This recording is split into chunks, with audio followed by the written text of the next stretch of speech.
Okay, thank you all so much for being here with us. We have one final session to go here at the Founders and Funders Forum.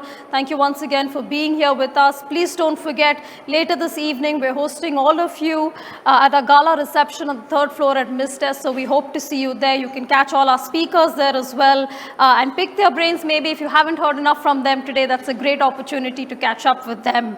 We have one final panel. We're going from hospitals to the malls. We're going to the malls quite literally and seeing what the future of that looks like. I believe Dubai is home to more than 100 malls or so, but will those brick and mortar malls remain, or are we going to see something else? We have a wonderful panel with us.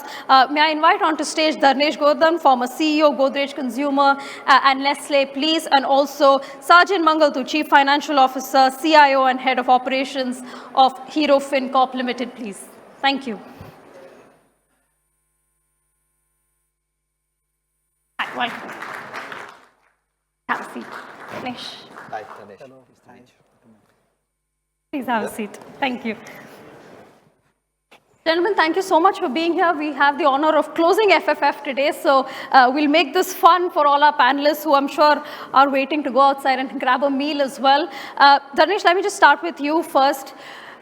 10-minute deliveries, gimmicks like these, is that going to save retail in some way? Or let's actually start off and backpedal a bit to see, is retail in crisis now in the age of AI? So, thank you very much for allowing me to talk. Good afternoon, good morning, everybody. So, I got a bit confused by the title because I don't think retail is always going to be there. It's retail. How do you deliver retail? How do you deliver the experience of retail? It will change in the delivery. But the word retail is a willing buyer, a willing seller, somebody just getting together and engaging around this. So my view is retail is changing. It is not dying. It cannot die because human beings want something. You either have an aspiration or a need, and you will find a different way to get that.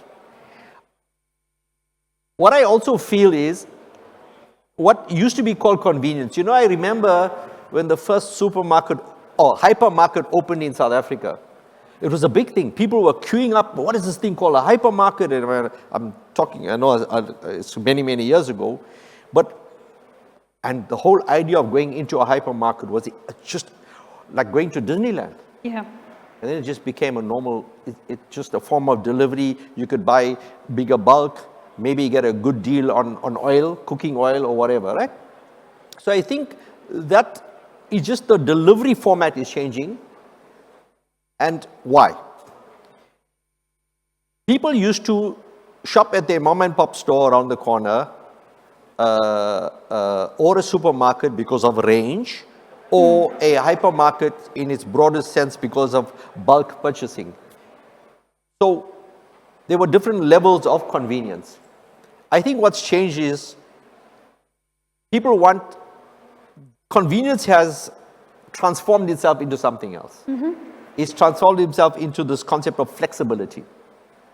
And flexibility starts, the world has changed over. It's life and work begins when there's Wi-Fi connection. So technology has allowed flexibility to grow at a pace and allowed me as a consumer to get things when I want it at the best deal I could get. Yeah. In the most efficient way. But my needs and aspirations as a consumer, as a shopper, is fundamentally still the same. You mentioned flexibility. In fact, Sajin, we were not seeing flexibility in terms of, the payment. You now have, say, 20 different types of coffee. You also have different payment options. It's not that flexibility is available in payment just as much as it is in the product availability itself. How do you see that evolving, especially with things like buy now, pay later? This traditional finance model, how is that evolving in retail? If I just go beyond just the payments and answer the last bit that you asked, how are the traditional models of finance changing? Earlier you had this construct where you go to a financial services company and then you apply for a loan. So that has fundamentally undergone a change with AI. So right now, what AI allows us to do is, for example, you go to a social media site, whether it is a Google or a Facebook, and you see an offer from a financial services company, and then that takes you through a process where your application is processed. So it is now, that is a big channel in which you acquire or you provide financing needs, solutions to the financing needs of individuals, retail customers. There also it has undergone a lot of change. The second evolution of that was you apply and then you use AI to process a loan to decide who is a credit-worthy customer and who is not. Now that is also undergoing a change. For example, now in the underwriting model, you have various segments, and now you sub-segment that to say this is a certain level of creditworthiness, but now you also overlay the fact that this person has come from a certain profile of customers that Google or a Meta allowed you to access. Yeah. So for example, you say that, okay, this is a certain customer in a certain age group residing in Lucknow who have come in through Meta and is bracketed at a certain level of creditworthiness. The other element is, what was the ad set and the creative and the collateral that we used to source that customer, right? So now that segment becomes a lot more richer in terms of the data. You now have a location, you have a profile of the customer, the ad set and the creative, and our own assessment of the creditworthiness. That allows us to make much more informed decisions to expand the pool of customers that you lend to, and also then create the product. This is not the traditional physical product, but the interest rate that you charge, or the channel that you know through which you need to now allow the customer to repay the loan. Some of the customers repay through a traditional banking, so the entire product structure through which you onboard the customers, starting with what's the point at which you display an ad to the customer, what's the journey through which the customer has come in, and the underwriting model. You have now got a super micro segmentation of the customer that AI and data now allows you for financial services companies now to create the product. Right? So absolutely the delivery of financial services to the customer has undergone a dramatic change with respect to the data that is available now, the kind of underwriting models that are possible, and also the machine learning models that are possible to, so it's all dependent upon how much data that you feed into these models. Yeah, no, it's something struck me when you were saying this. It's funny how shopping has become extremely personalized in the sense that you have data analytics to tell you what you like and what you don't like, but at the same time it's also become so impersonal because you don't have your local kirana wala shop who knows which coffee you like or knows which tea you like having that conversation with you. So Dharnesh, that there is also that that really cultural shift firstly, and you're someone who's worked in Africa, UAE, India. What do you see the difference in cultural approach towards retail shopping? Approach it. When I first started working for a leading food and beverage player, in a junior level, we used to have this thing called path to purchase. So when we prepared our plan, we do a waterfall chart. At each level, there was a thing called path to purchase. And I was reflecting with somebody the other day that, it's from advertising awareness to figuring out which retailer had it, and you go into store and you look at the pack size and you do a price comparison. There was the search process, the time spent. Today, that search process is. What I feel, unfortunately, is happening is, it is now beginning to think for me and not allowing me to seek new experience or discover new things. It figures out what I want. And probably I am too much of a traditionalist as a retailer. The one thing about living in this incredible city is you become super spoiled. Everything is just comes to your home, whether you want fresh herbs, or you just want, a cereal at whatever time is there. Yeah. 6 minutes, 10 minutes, and I love going to the supermarket. My family don't like it because I buy other stuff, right? So in a way, I just feel I want to feel things and I want to touch things. But what it has done is, it goes back to the kind of life. So when I talked about convenience has become flexibility, we also want to reduce search because we rather do something else with our life. What that is a whole nother discussion. I mean, some people say it is allowing us to have more leisure time. Yes. What will happen with AI? AI will give us more time to watch sport, to go for more holidays, to read. Technically, it should be doing that. Yes. What's happening is we're becoming obsessive sometimes with too much of this. So I think the problem with these models is how much does it allow freedom or how much is it telling me too much? Meaning we know this is the kind of cars you like, this is the kind of watches you blah, blah, blah, and it carries on pushing. Yeah. So this whole push mentality rather than a search process is not a bad thing. Yeah. But somehow there needs to be, this word personalization, I'm not sure what it really means. I think there's at a point where it's too personalized or a point where it's not enough. Yeah. And to be very honest, there's no industry body that's going to tell you that.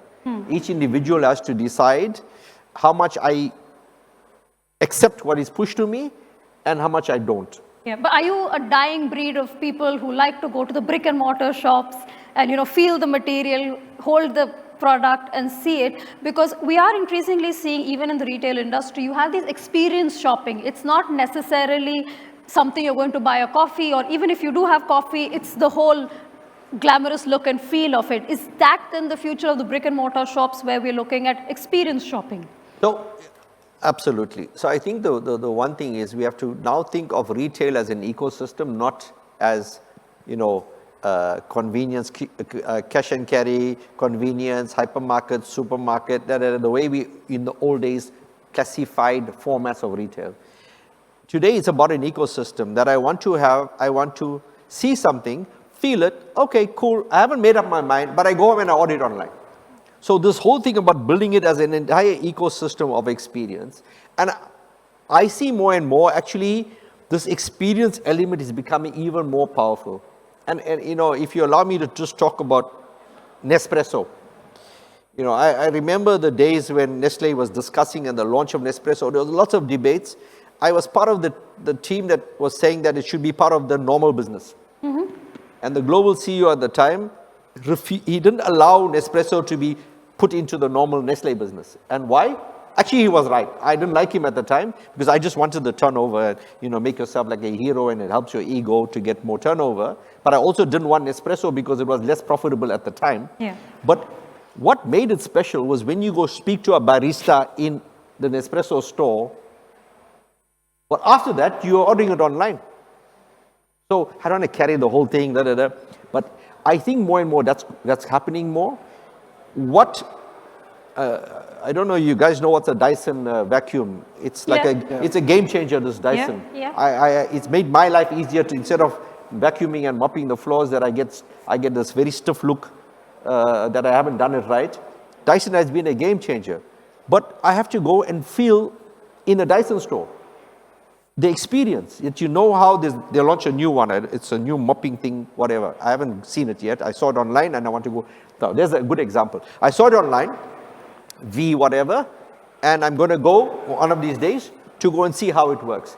Does it really mop a floor? The Dyson vacuums, but this one does mopping as well. But I want to feel it. Now I can't take it home. I get it order online and bring it home. I don't know how to use it. So now I need. But what's the difference now is that the person who's helping you with that experience in the store, the kind of skills training that has to happen, the attitude towards customers is not like, okay, you want it or you don't want it. Now that person has to understand the technology, has to help you feel that experience. With coffee, say that this is Ethiopian coffee or this coffee comes from North Sumatra in Indonesia. It's a whole different dynamic. So I think there's going to be another level where retailers in the past got the cheapest labor to pack shelves. Now, as an ecosystem, you're going to have to invest in people enhancing your experience by showing knowledge, by understanding your problem and trying to solve your problem. The act of buying can be anywhere. Yeah. But the decision, the path to purchase is what I think is fundamentally changed.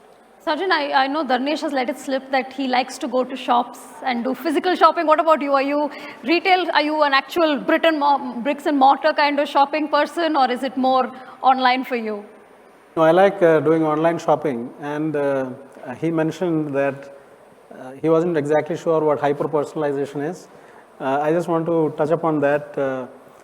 Unfortunately, personalization does a lot more of what you just said. It gets into the space of a machine trying to decide what's the best offer for you, what's the best channel. Do you as a consumer like getting an offer through a notification on your app, or should it be a call, or should it be a WhatsApp message?